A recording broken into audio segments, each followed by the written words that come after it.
श्रीगुरुभ्यो नमः। वक्रतुण्ड महाकाय सूर्यकोटि समप्रभा अभिघ्नं गुरुमे देव सर्वकार्येषु सर्वदा।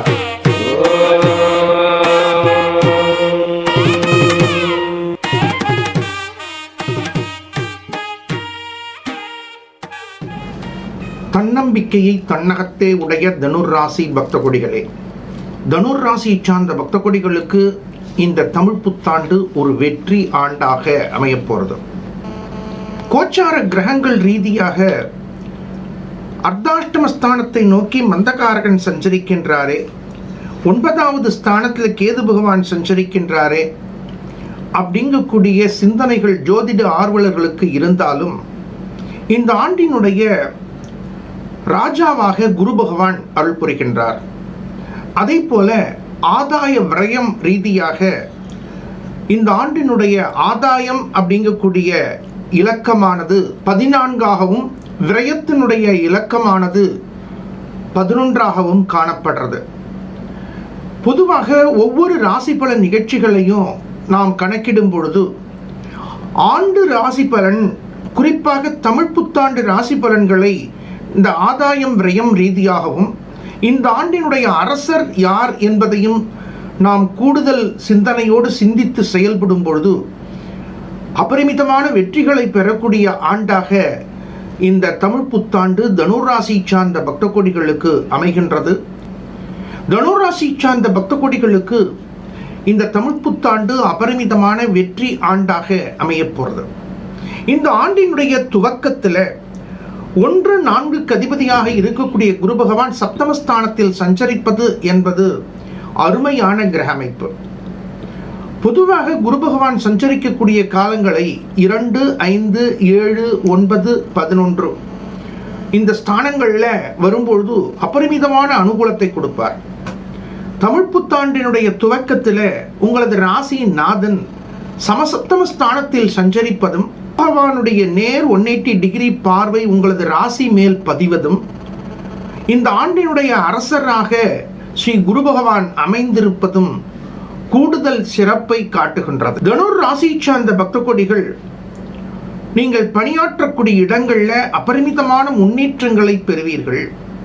வயதில் பெரியோர்களுக்கு ஆரோக்கியத்தில் நல்ல முன்னேற்றங்கள் ஏற்பட போறதோ, திருமண வயதில் இருக்கக்கூடிய குழந்தைகளுக்கு சுப செய்திகள் நாடி ஓடி வரப்போறதோ, பிள்ளைப்பேறு வேண்டி தபஸ் இருக்கக்கூடிய தம்பதிகளுக்கு சுப செய்திகள் மகிழ்ச்சியை கொடுக்க போறதோ, பணியாற்றக்கூடிய இடங்கள்ல இருந்த பலவிதமான இடர்பாடுகள் மாற்றங்களை கொடுக்க போறது.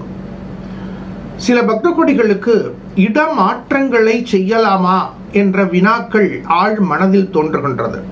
ஒரு நல்ல வாய்ப்பு, அந்த வாய்ப்பில் நம்ம பயன்படுத்திக்கலாமா அப்படின்னா, பயன்படுத்திக்கக்கூடிய வாய்ப்புகள் சந்தர்ப்பங்கள் கிடைத்தால் 26/5/2026க்குள் திட்டமிடுங்கள்.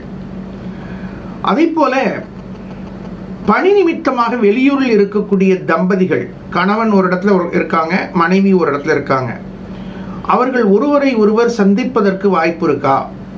2 பேருமே ஒர்க் பண்றாங்க, ஒரே இடத்தில் ஒர்க் பண்றதுக்கான வாய்ப்புகள் கிடைக்குமா அப்படிங்கக்கூடிய வாய்ப்புகளை எல்லாம் இந்த ஆண்டினுடைய துவக்கத்தில் உங்களுக்கு நல்ல வாய்ப்புகள் கிடைக்கும். அந்த வாய்ப்புகளை எல்லாம் நீங்கள் சரியான விகிதத்தில் பயன்படுத்துங்கள். உங்களது குழந்தைகளுடைய எதிர்காலம் ரீதியான திட்டங்கள், குழந்தைகளுடைய எதிர்கால படிப்புகள், குழந்தைகளுடைய வேலை வாய்ப்பு, குழந்தைகளுடைய திருமணம், இவைகளையெல்லாம் கூட மே மாசத்துக்குள்ள நீங்க பிளான் பண்றது அனுகூலத்தை கொடுக்கும். தனுராசி சார்ந்த பக்த கோடிகளுக்கு ஆன்மீக ரீதியான குருமார்கள் கிடைப்பார்கள். நீங்க சில பக்தர்கள் எல்லாம் கேட்கிறாங்க, நான் ஆன்மீகத்துக்கு வரலாமா, இந்த ஆன்மீகத்துக்கு வரலாமா அப்படிங்கக்கூடிய வினாவை என்னால் முழுமையாக ஏற்றுக்கொள்ள முடியவில்லை. அதுக்கு என்ன காரணம் அப்படின்னா, நம்ம வாழ்க்கையே ஆன்மீகத்தோட பின்னி பிணைந்து இருக்கக்கூடியது. குழந்தைகள் இருந்து நீங்கள் இறைவனை வழிபடக்கூடிய பாக்கியங்களை, இறைவனிடத்திலே வழிபடக்கூடிய ஸ்தோத்திரங்களை, இறைவனை வழிபடக்கூடிய பாடல்களை சொல்லிக் கொடுத்து வளரக்கூடியது நமது சனாதன தர்மம். அப்ப நம்ம குழந்தைகள் முதல் ஆன்மீக வழியாகத்தான் வந்து கொண்டிருக்கின்றோம்.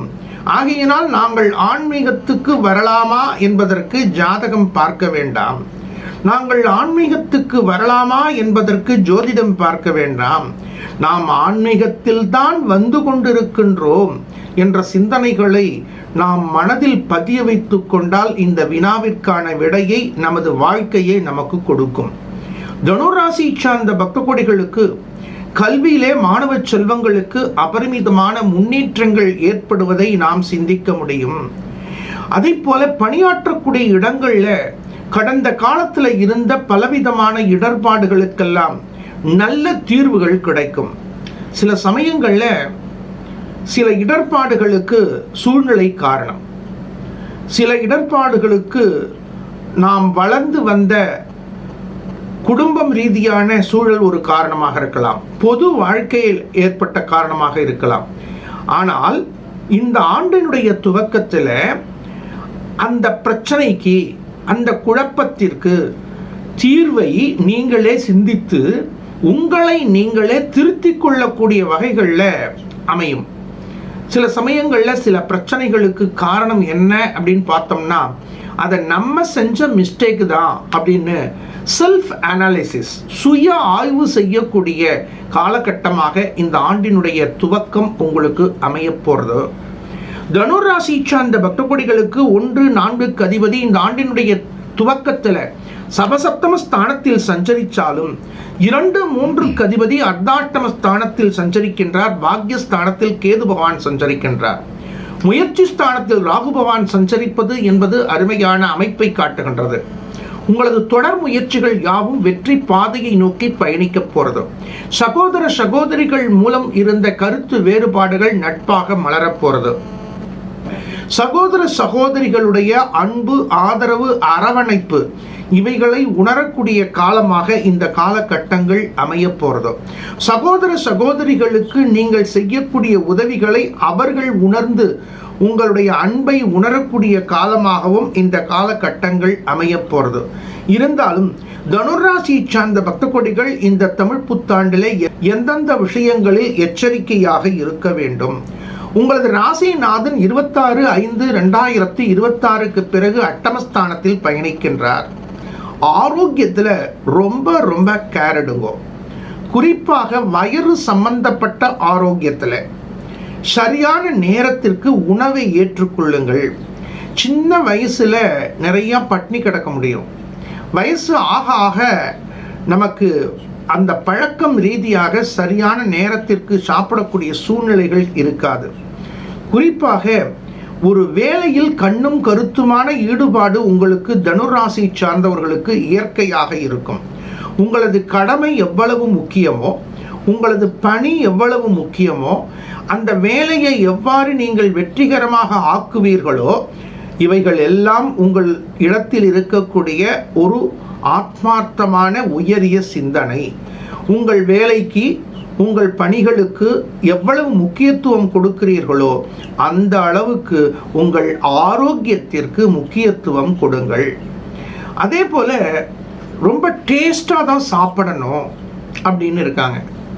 ஆனால் அந்த டேஸ்டாக சாப்பிடக்கூடிய உணவு உங்களுக்கு எந்த அளவுக்கு ஹெல்த்தை கொடுக்கும் அப்படிங்கிறத கொஞ்சம் சிந்தனை பண்ணுங்க. ஹெல்த் இஸ் வெல்த் அப்படிங்கக்கூடிய பழமொழியை ஒரு இடத்துல எழுதி வச்சுக்கோங்க. அதே போல ஏதோ வாரத்துக்கு ஒரு நாள் சுவையாக சாப்பிட்டாலும் மற்ற நாட்கள் ஆரோக்கியத்திற்காகவும் ஐஸ்வர்யத்திற்காகவும் உங்கள் குடும்பத்திற்காகவும் சத்தான சரிவிகித உணவை நீங்கள் உண்ண வேண்டும் என்ற சிந்தனைகளை சிந்தித்து செயல்படும் பொழுது ஆரோக்கிய ரீதியான விஷயங்களை prevention is better then cure, வருமுன் காப்போம் என்ற சிந்தனைகளோடு நீங்கள் ஆரோக்கிய வாழ்க்கையை பெற முடியும். கணவன் மனைவி வாத பிரதிவாதங்களை தவிர்க்க வேண்டும். வயதில் பெரியோர்களுக்கு ஆரோக்கியத்தில் கூடுதல் கவனத்தை சிந்திக்க வேண்டும். உங்களது ராசிக்கு 2-3 அதிபதி 4வது ஸ்தானத்தை கடக்கும் பொழுது தாயினுடைய ஆரோக்கியத்தில் ரொம்ப கேர் எடுங்கோ. அம்மாவுடைய ஆசீர்வாதத்துக்கு மிஞ்சியது எதுவும் கிடையாது. ஒருத்தர் வாழ்க்கையில அபரிமிதமான முன்னேற்றத்தை பெறுகிறார் என்றால், அபரிமிதமான வெற்றியை பெறுகிறார் என்றால், அவர்களது வெற்றிக்கு காரணம் என்ன என்று நீங்கள் சிந்தித்தால் தாய் தந்தையினுடைய ஆசீர்வாதங்கள் என்பதை உணர முடியும்.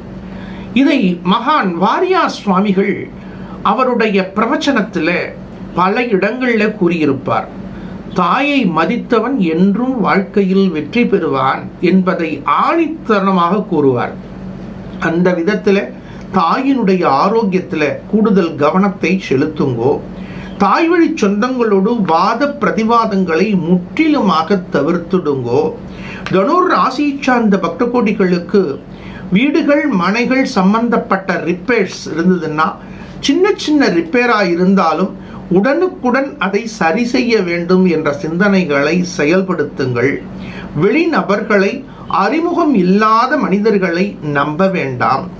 கையெழுத்து போடும் பொழுது பொறுமையாக பார்த்து படித்து கையெழுத்து போடுங்கோ. அதே சமயத்தில் தாய் வழி சொந்தங்களுக்கு உங்களால் ஆன உதவிகளை செய்யுங்கோ.